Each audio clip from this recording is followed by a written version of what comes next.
realmente es un privilegio, ¿no? El poder compartir la palabra, ¿no?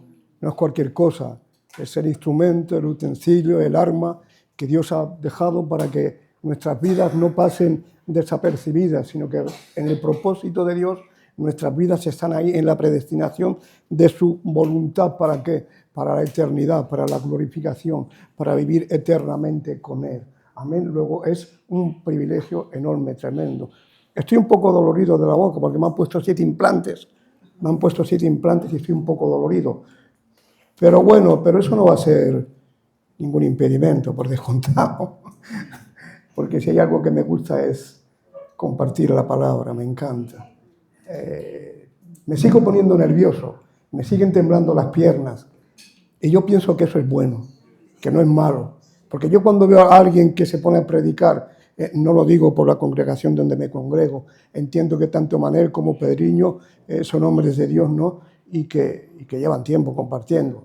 Y no te tienes por qué poner nervioso. A mí sí me pasa, a mí me tiemblan las piernas. A mí me tiemblan las piernas. Incluso un día iba a predicar y me tuve que agarrar porque me desmayaba, que me caía. Y le tuve que decir, Señor, ayúdame. ¿Qué quiere decir? Hermanos, que la responsabilidad que tenemos nosotros para compartir palabra es la responsabilidad que tenéis vosotros para ponerla por obra.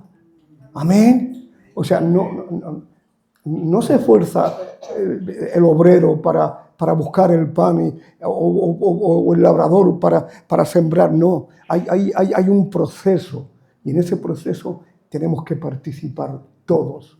No solo unos cuantos, no, hermanos, no nos equivoquemos. Es una labor conjunta, una labor en la que Dios cuenta con cada uno de nosotros. En el propósito de Dios no pasamos desapercibidos, hermanos. Su propósito es eterno, porque fuimos creados con eternidad. Por lo tanto, en el proceso de la eternidad, de lo que es el hombre, habiendo sido creado por Dios a imagen y semejanza, tu vida y mi vida no pueden pasar desapercibidas. ¿Entendéis? A veces pensamos y decimos, ¿por qué a mí?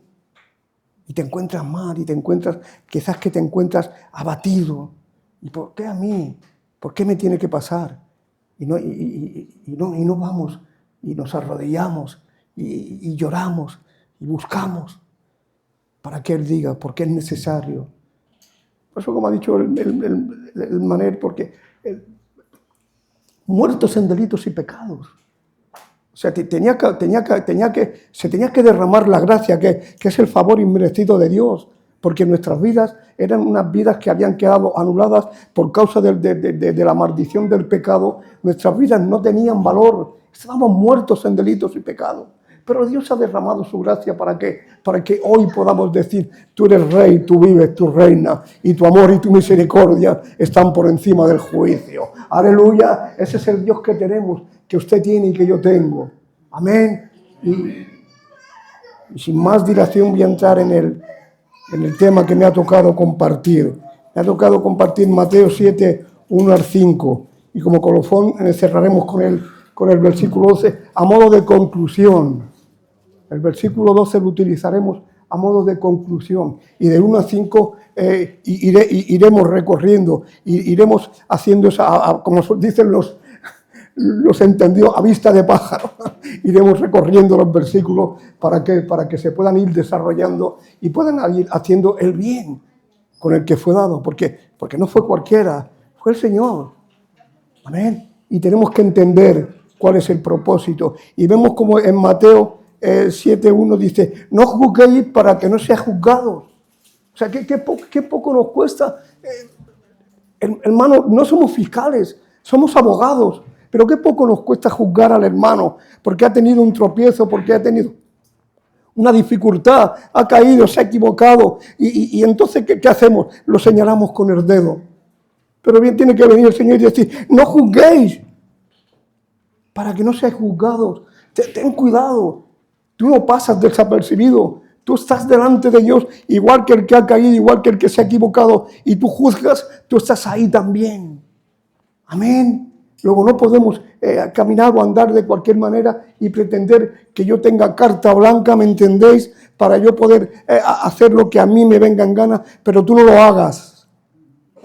Por eso Jesús condena la mala costumbre de criticar a los demás mientras que se pasan por alto lo que es la falta de uno mismo. Está criticando eso, no está criticando otra cosa. Está diciendo, ¿por qué juzgas tú? ¿Por qué criticas? Pero tú te resbala el mandamiento y no lo haces.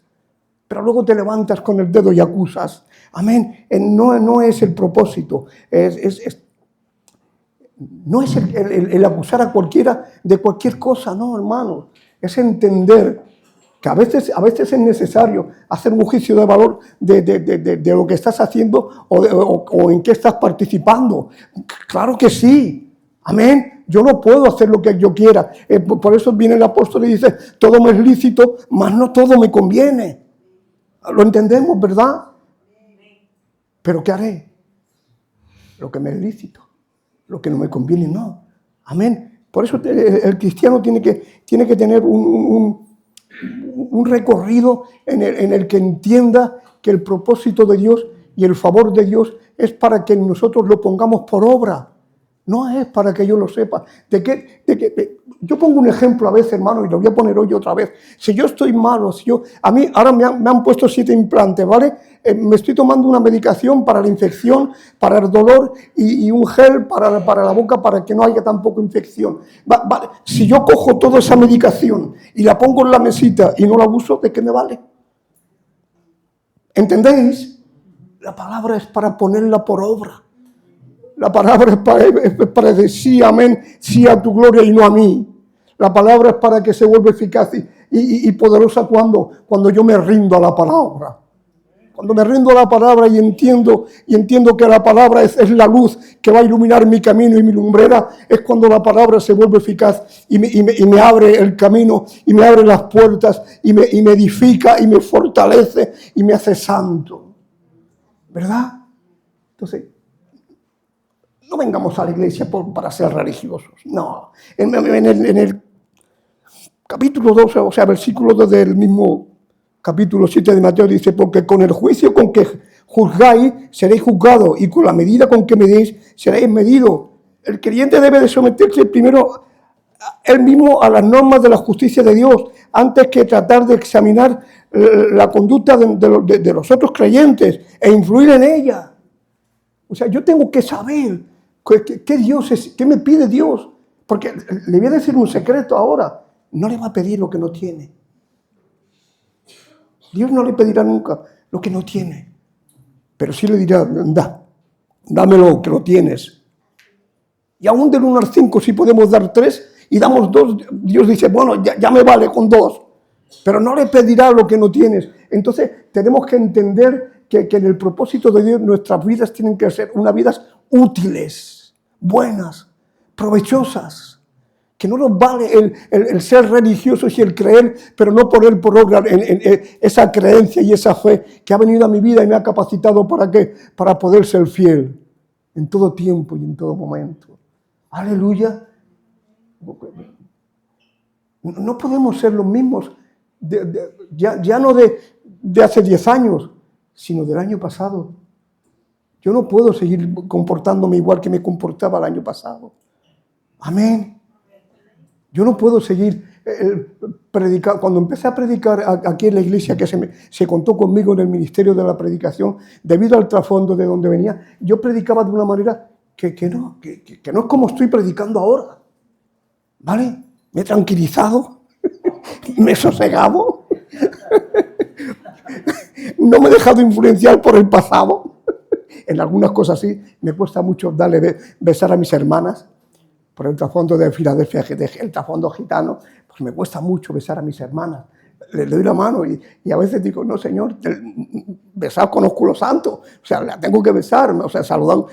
Pero hay cosas antiguas, cosas que ocupaban un lugar de nuestras vidas que tenemos que desechar, porque cuando venimos entendemos que venimos con una mochila cargada de vicios, de cosas que a Dios no agradan y que las llevamos con nosotros y que las cargamos. Como dice Pablo, por poner un ejemplo que es una metáfora, miserable de mí, ¿quién me librará de este cuerpo de muerte? Y yo digo, miserable de mí, que se vayan de mí todas estas costumbres, todas estas manías, todo aquello que me aparta, que al agradar a mis hermanos en la congregación y a ser fiel para que Él me pueda, delante de los demás, también decir, lo justifico porque se está esforzando y es fiel, no porque sea yo el que sea, esfuérzate, porque Dios te va a justificar. Amén. Dios justifica el esfuerzo. El esfuerzo no cae en saco roto. El esfuerzo no. El esfuerzo tiene premio, tiene bendición. Amén. Lo que pasa, claro, que a veces nos pensamos que por el simple hecho de venir solamente ya hemos cumplido.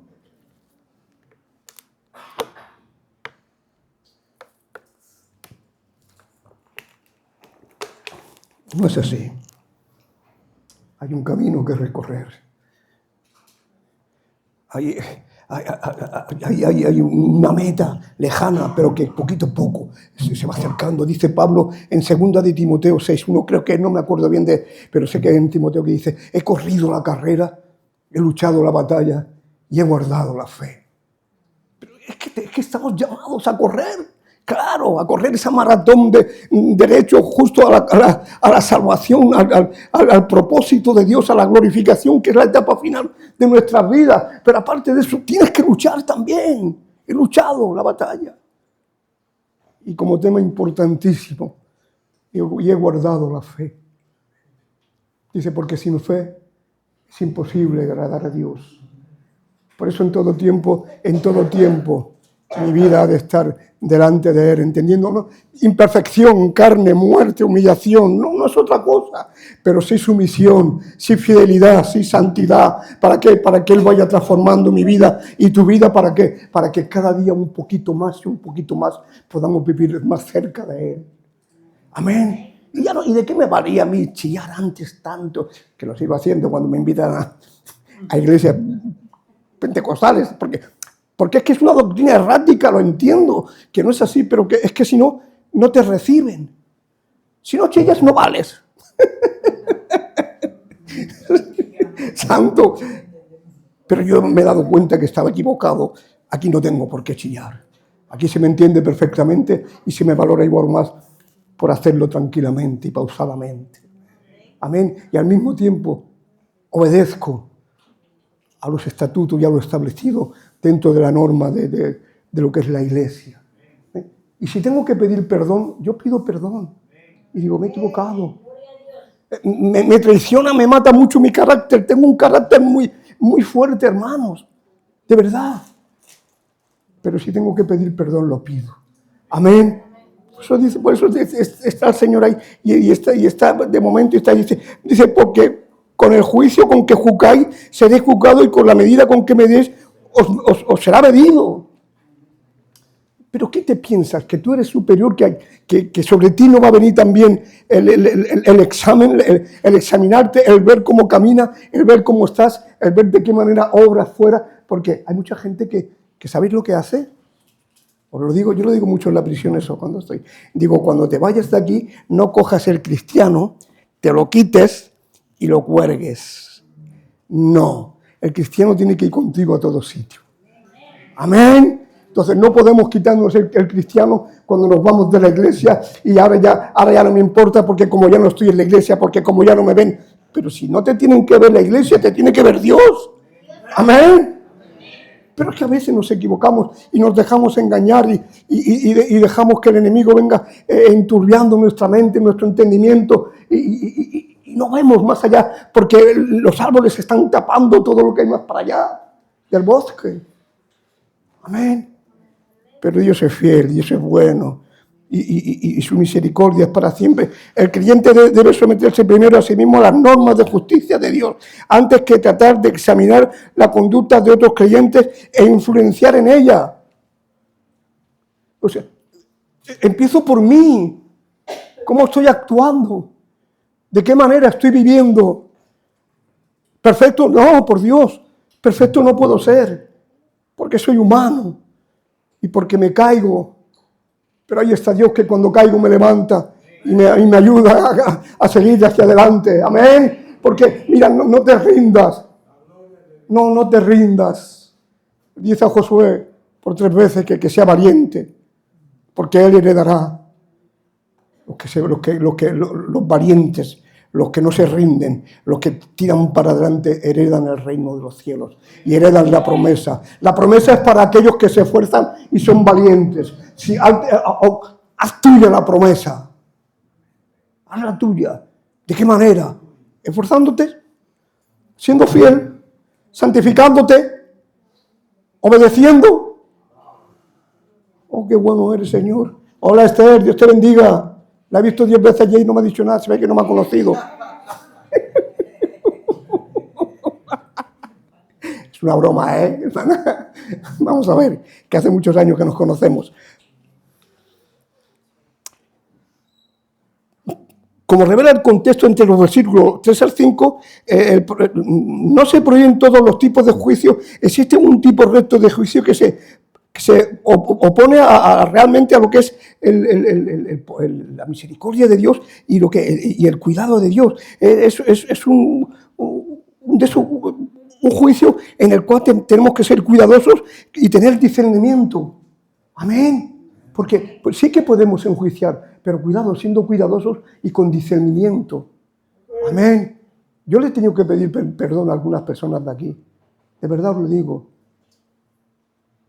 Para mí eso es una victoria, no es una derrota. Hay quien no quiere pedir perdón porque piensa que es menos. No te equivoques. Arrodíllate, pide perdón. ¿Qué corona tienes? ¿Qué te piensas, que eres mejor? Tira la corona. Sirve, sufre. Dice como fiel soldado. Amén. Tenemos que entender que hay una conquista que nos espera.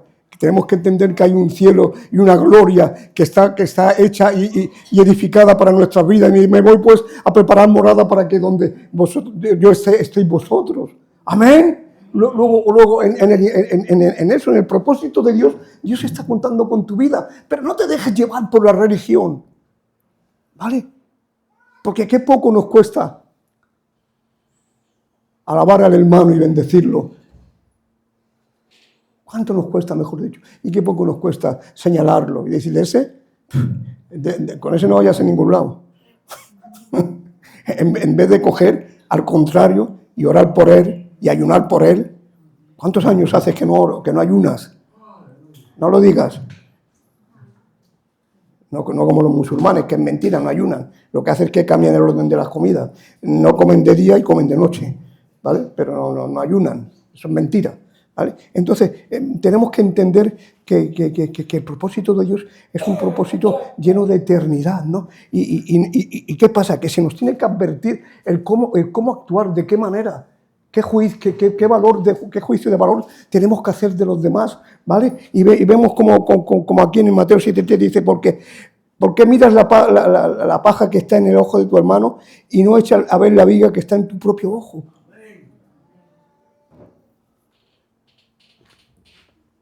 Aquí realmente se está como lo está mirando, es como una metáfora. Está hablando de que la viga es el pecado grande y la paja es el pecado pequeño. O sea, el pecado grande no lo veo porque no me interesa, porque lo tengo yo. Como la viga está en mi ojo y el pecado grande es el que yo tengo, ¿qué hago? Miro la paja de mi hermano, que es más pequeño, para culparlo, para decirle, oye, ¿por qué has hecho esto?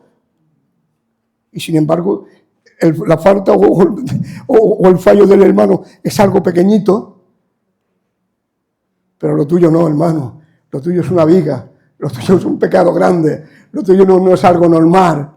¿Me entendéis? Y bueno, y aún así, ¿creéis que Dios es el Dios de las oportunidades? Pedriño, nuestro Dios es el Dios de las oportunidades. Por eso es tan bueno que dice, buscadme y viviréis. Buscadme y viviréis. Porque que no le importa. el cómo vivir, pero que vivamos dentro de una vida santa y de una vida, porque Él provee todo, Él provee tu trabajo, provee tu economía, provee para tu sanidad, provee. Yo mi oración, no me avergüenza, lo voy a decir, mi oración está haciendo, por favor, que no haya un rechazo. Porque puede haber, porque te meten en tu cuerpo algo, ya tengo, me rompió el fémur y tengo tornillos y placas, ¿vale? Por ahí digo, Señor, si no hubo rechazo aquí, tampoco lo hablan en la boca, ¿entiendo? Pero digo, pero ante todo sé que tu propósito está por encima de lo que a mí me han hecho, amén. Entonces, ¿qué es lo que pasa? Fidelidad y santidad. Eso es la verdad. Y en Juan 7:24 dice, no juzguéis según las apariencias, sino juzgad con justo juicio. Oh, Dios santo. Ahora nos hemos salido de Mateo y nos hemos ido a Juan, ¿vale? Y dice, no juzguéis según las apariencias, sino juzgad con santo juicio. Claro, mire, hay personas en las iglesias, imagino que aquí también, yo no sé, que tienen una vida de consagración, una vida en la que oran, en la que buscan, en la que se santifican, pero pasan desapercibidos. Y los vemos y pensamos, ese es un pobrecito que resulta que está más convertido que tú, o vive más cerca de Dios que tú. Amén. Por lo tanto, nuestras vidas no tienen que ser unas vidas de juicio o de fiscal. Yo no soy fiscal, hermanos. Yo no soy fiscal, yo soy abogado. ¿Vale? Ese abogado tenéis, no pequéis. Yo soy abogado, ¿por qué? Porque yo intentaré siempre defender a mi hermano y no con el dedo acusarlo y decirle, tú eres esto, tú eres aquello, tú has hecho lo otro. ¿Y yo qué? ¿Soy mejor? ¿Acusándolo? Amén. No podemos vivir de esa manera. Y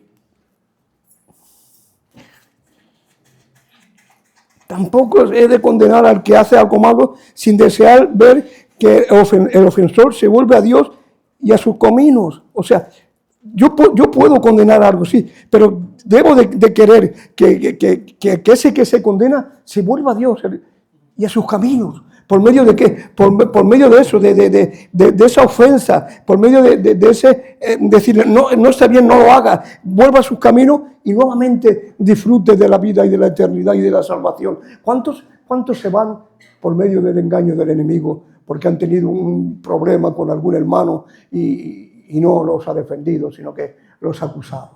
Nosotros no juzgamos. Claro que puede. Hay que juzgar con santo juicio, ya lo pone la palabra, ¿no? No juzgar de cualquier manera. Por eso Santiago 12:3 dice, porque juicio sin misericordia se hará con aquel que no hiciere misericordia. Y la misericordia triunfa sobre el juicio. Santiago 2:13. Amén.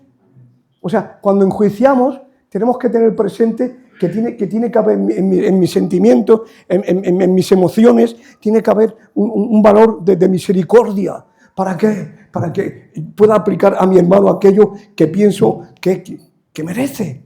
Y que no me importe. Que no me importe que ha tropezado, que ha caído, que bueno, que esperemos en Dios para que Dios lo levante. Pero cuidado.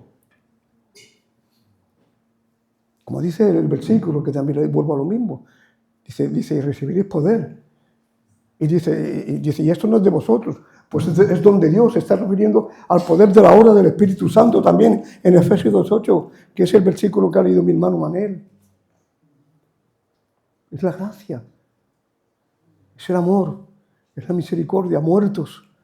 Pero a ti no te importa. ¿Por qué? Porque me miras a través de la sangre de Cristo. Ves ese sacrificio de gloria y pasas por alto aquello que hice o aquello que no te, o la desobediencia y la infidelidad, la pasas por alto porque ves mi condición pequeña, débil. Amén.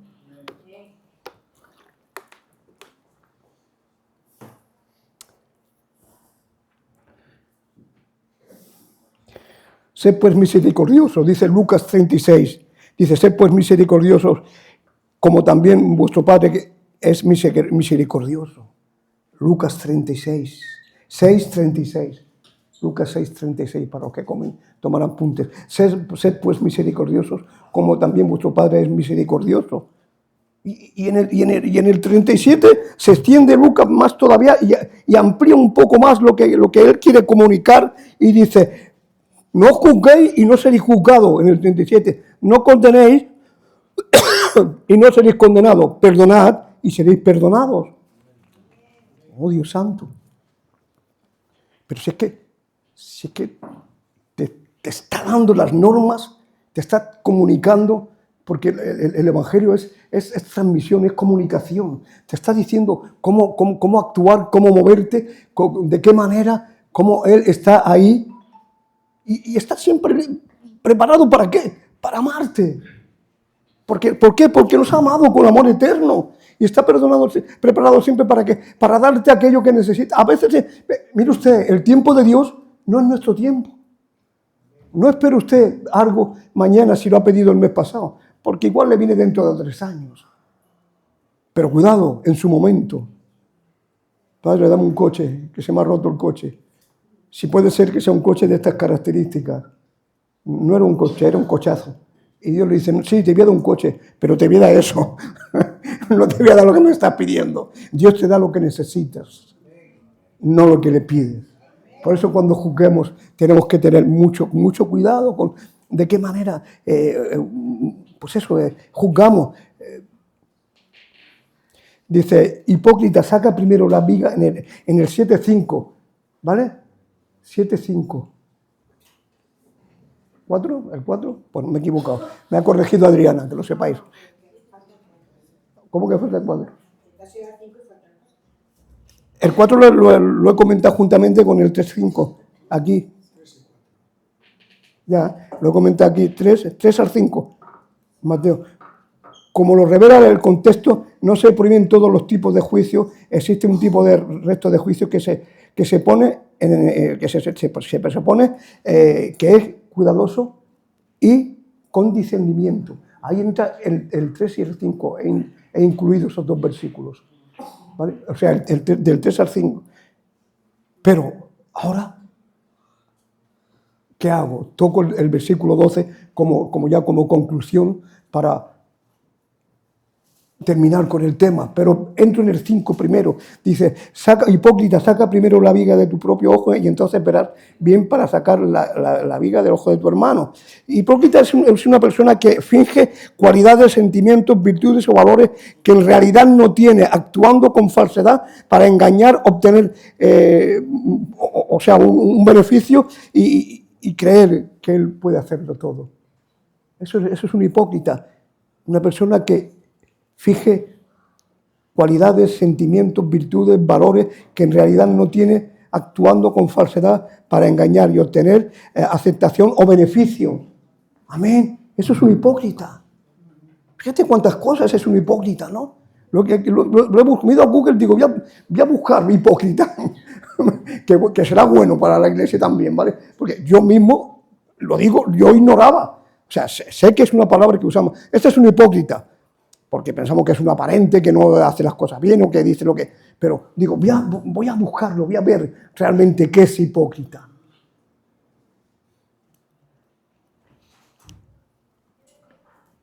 Así que todas las cosas que queráis que los hombres hagan con vosotros, así también haced vosotros con ellos, porque esto es la ley y los profetas. ¿Qué quieres? ¿Que todo el mundo te aplauda? ¿Que todo el mundo te beneficie? Pero ¿y tú qué estás haciendo? ¿Pero tú qué estás haciendo? ¿Cómo estás obrando? ¿Cómo estás actuando? ¿Te has caído? Levántate. ¿Has herido? Perdona. Pero sigue hacia adelante. No te rindas. No te rindas porque el amor y la misericordia de Dios está por encima de todo lo que a ti te pueda pasar o suceder. Amén. Es un resumen práctico de la ética cristiana, la ley y los profetas, que invita a la actividad del amor, el respeto y la empatía. O sea, lo que es la ley y los profetas es un resumen práctico de la ética cristiana, de la ley y los profetas, que invita a la actividad en el amor, respeto y la empatía. Vamos a buscar otra vez otra palabra rara, empatía. Lo voy a comentar. Amén. Amor y la empatía. La empatía es la capacidad de comprender y compartir los sentimientos emociones y perspectivas de otra persona. Fijaros, una palabrita tan pequeña, ¿qué es lo que abarca? Es para que entiendas y comprendas los sentimientos y compartas de otras personas. Eso es la empatía. Amén.